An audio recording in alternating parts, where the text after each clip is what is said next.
También es cierto, siguiendo con el razonamiento de Catamarca, que es posible pensar que el resultado hubiera sido otro si el Frente Cívico hubiera llevado como candidato, por ejemplo, al doctor Guzmán, que es el actual intendente de la ciudad de Catamarca, que iba en la fórmula con el ingeniero Brizuela del Moral. Pero eso en todo caso es análisis contrafáctico, no lo sabemos. Otro dato político relevante de Catamarca es que es inimaginable una fuerza política que desafíe el gobierno, el oficialismo, que no esté estructurada alrededor de la Unión Cívica Radical. Pensemos que ahí no había opciones desde el peronismo desalineado, no había opciones desde otras fuerzas políticas. En consecuencia, el futuro de la Argentina pareciera que está desde el oficialismo, a partir de los candidatos que formule, del gobierno nacional, y de la capacidad que tenga la oposición, centralmente la Unión Cívica Radical, de definir un programa, una propuesta y una proposición a la sociedad argentina que esté en condiciones de ser atractiva. En ese sentido, mi punto sería el siguiente. Tal vez una de las elecciones de Catamarca es que debe formularse una propuesta amplia, que trascienda los límites de la Unión Cívica Radical, que sea capaz de expresar la diversidad y la pluralidad de la sociedad argentina, en los términos que dijo el senador Sanz. Él dijo, ¿no? Algo tendremos que hacer. Hay que tomar nota de lo que pasó en Catamarca y ser capaces de hacer más y de sumar más. Y eso requiere, me parece a mí, tener una visión un poco alejada de preconceptos o prejuicios y al mismo tiempo lejos de la inercia de cómo venimos. Me parece que hay que tomar un tiempo de reflexión, de análisis, para ser capaces de hacer una proposición al pueblo argentino que no venga de la mano de la resignación, como que no es posible hacer nada. Sobre todo porque creo que todos sabemos que hay dificultades en la Argentina, pero que las oportunidades que la nación argentina son mucho mayores y que debemos ser capaces de aprovecharlas y potenciarlas y no quedarnos en esta situación donde tal vez el horizonte queda muy corto y de pocos días y no hay una visión estratégica de la nación argentina. Ahora, Jesús,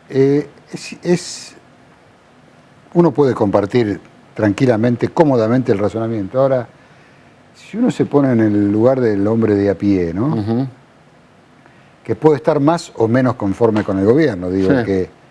El que pudo comprarse su primer 0 kilómetros seguramente estará conforme, y el que pudo comprarse los celulares también, y el que no pudo no, y el que aspira a la casa propia seguramente sentirá que la cosa no anda del todo bien. Complicado. Claro, porque él quiere tener su casita propia. Pero del otro lado la verdad es que no se ve. Digo, la gente de la oposición dice todavía es pronto, estamos en marzo. Entiendo el punto. Pero, del lado del gobierno hay algo conocido, que el gobierno llama el modelo. Sí. Hay la idea de instalar que Cristina ya ganó, la mitificación de Néstor Kirchner. Hay algo, guste o no, hay algo. La negación de la inflación. Entiendo perfectamente. Déjame hacer un comentario acerca del modelo del cual el gobierno habla. Me parece que es un extraordinario abuso del lenguaje cuando el gobierno habla de modelo, ¿no? ¿Qué estamos teniendo? Estamos teniendo resultados de corto plazo, tal vez a pesar de lo actuado por el gobierno y no por lo hecho por el gobierno.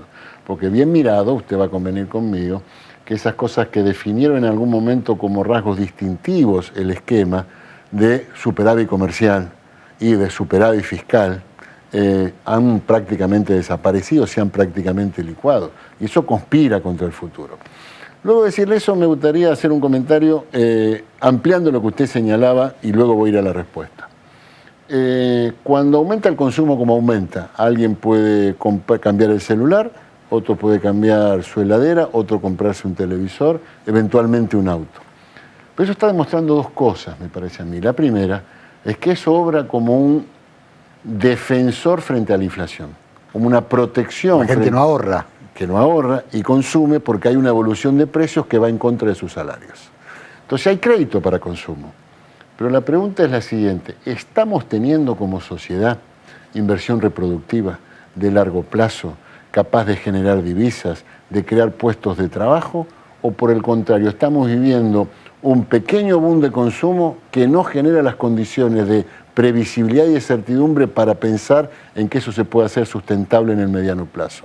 Yo estoy claramente convencido de que no está pasando ese círculo virtuoso del ahorro, de la inversión, de la creación de puestos de trabajo. Y eso es peligroso. Es peligroso porque puede darse el caso de una situación donde, en síntesis uno podría decir, consumo de corto plazo para hoy y dificultades crecientes para mañana. Entonces ahora vamos al tercer punto, y que tiene que ver con el inicio de nuestra conversación. Yo francamente creo que si en el radicalismo, estas primarias que ha convocado para el 30 de abril, donde como usted sabe compiten el senador Sanz y el doctor Alfonsín, o el doctor Alfonsín y el senador Sanz, yo creo que a partir de ese momento, ahí sí creo que vamos a tener una cuota de certidumbre de para dónde vamos. Se lo digo de la siguiente manera.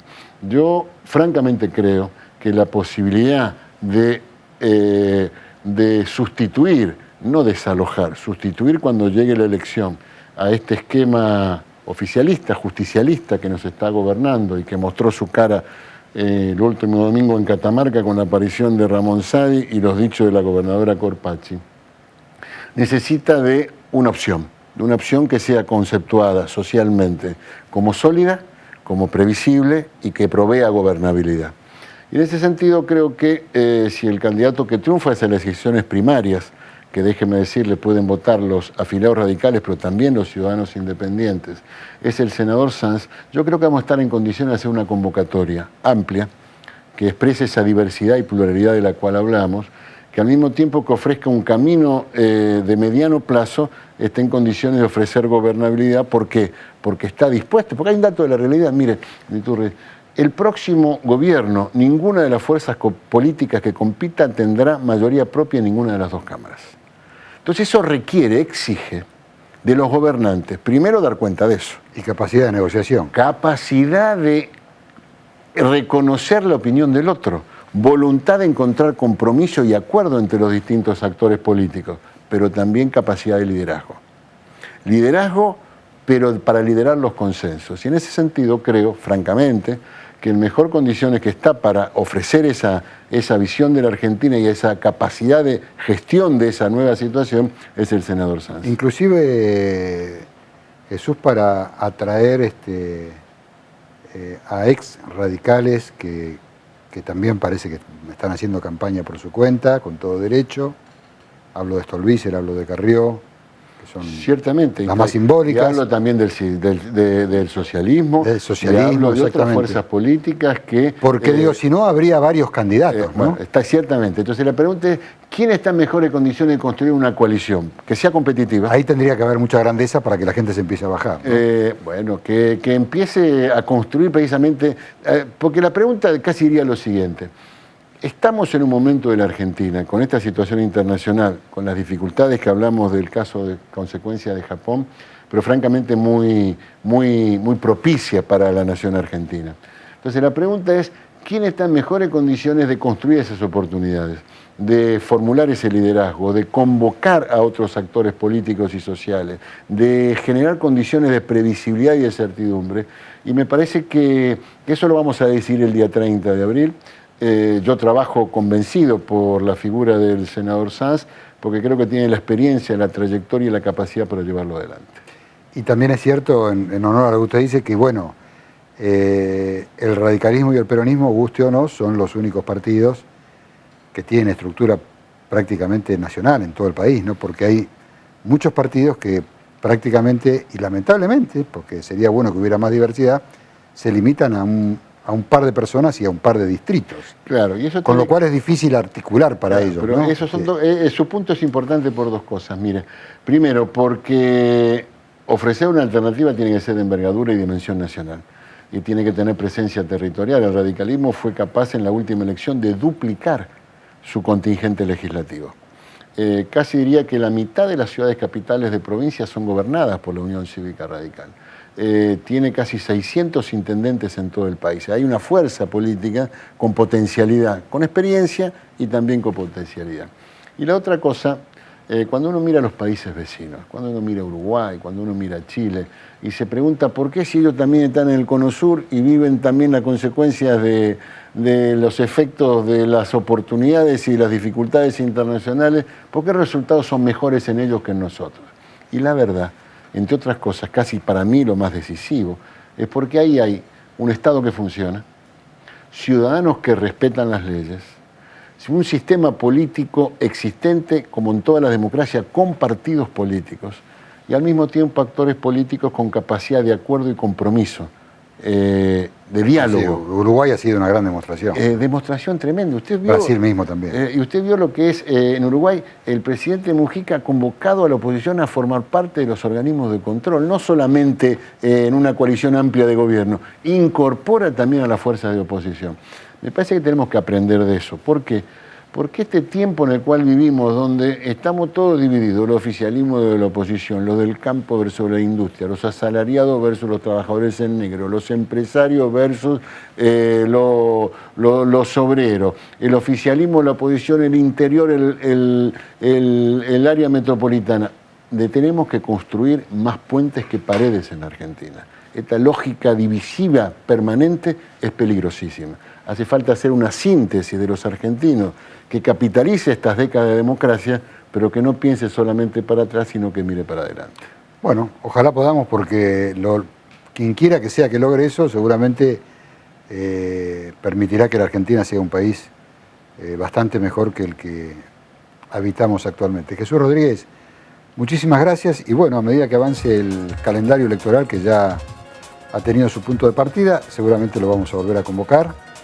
Y reiteramos, Jesús Rodríguez trabaja con Ernesto Sanz, no con Cobos.